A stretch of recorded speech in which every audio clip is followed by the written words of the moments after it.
यह रही झांसी की रानी लक्ष्मीबाई की एक लगभग 20 मिनट लंबी प्रेरक कथा, जिसे आप कहानी या भाषण की तरह भी सुन या सुना सकते हैं।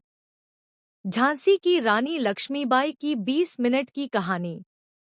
सन 1828 में वाराणसी, काशी के एक ब्राह्मण परिवार में एक बालिका का जन्म हुआ। नाम रखा गया मणिकर्णिका, जिसे प्यार से मनु कहा जाता था। पिता मोरोपंत तांबे पेशवा बाजीराव के दरबार में काम करते थे और माता भागीरथी बाई धर्मपरायण थी।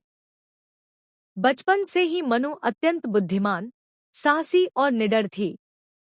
बचपन में वह अपने दोस्तों के साथ घुड़सवारी, तलवारबाजी और धनुर्विद्या का अभ्यास करती, जबकि बाकी लड़कियां गुड्डे गुड़िया से खेलतीं। मनु लकड़ी की तलवार लेकर दुश्मनों से युद्ध का अभ्यास करती। उसकी घोड़ी सरंगी, पवन और बादल नाम से प्रसिद्ध थी।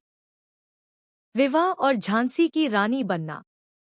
मनु बड़ी हुई तो उसका विवाह झांसी के राजा गंगाधर राव न्यालकर से हुआ। विवाह के बाद वह झांसी की रानी लक्ष्मीबाई कहलाने लगी। झांसी में उनका स्वागत बहुत आदर से हुआ। राजा रानी ने मिलकर झांसी के विकास के लिए कई कार्य किए, सड़कों, तालाबों और प्रशासन की व्यवस्था को मजबूत बनाया। कुछ वर्षों बाद रानी ने एक पुत्र को जन्म दिया, लेकिन दुर्भाग्य से वह कुछ ही महीनों में चल बसा। इससे गंगाधर राव बहुत दुखी हुए। उन्होंने एक बालक आनंद राव को गोद लिया और उसका नाम रखा दामोदर राव। अंग्रेजों की नीति और अन्याय। इसी समय अंग्रेजों की लैप्स की नीति, डॉक्ट्रिन ऑफ लैप्स, चल रही थी, जिसके अनुसार यदि किसी राजा का अपना पुत्र न हो तो उसकी रियासत अंग्रेज सरकार अपने अधीन कर लेती थी। अंग्रेजों ने झांसी पर भी यही नीति लागू कर दी और कहा, दामोदर राव हमारा मान्य उत्तराधिकारी नहीं है। राजा गंगाधर राव का निधन हो गया और झांसी की गद्दी छिन गई। लेकिन रानी लक्ष्मीबाई ने दृढ़ निश्चय किया, मैं अपनी झांसी नहीं दूंगी। स्वतंत्रता संग्राम की शुरुआत 1857।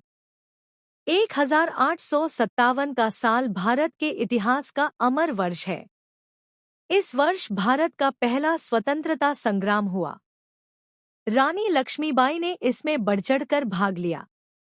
उन्होंने झांसी में सेना तैयार की, सैनिकों को प्रशिक्षण दिया, तोपें बनवाईं और अपने महल को किले में बदल दिया।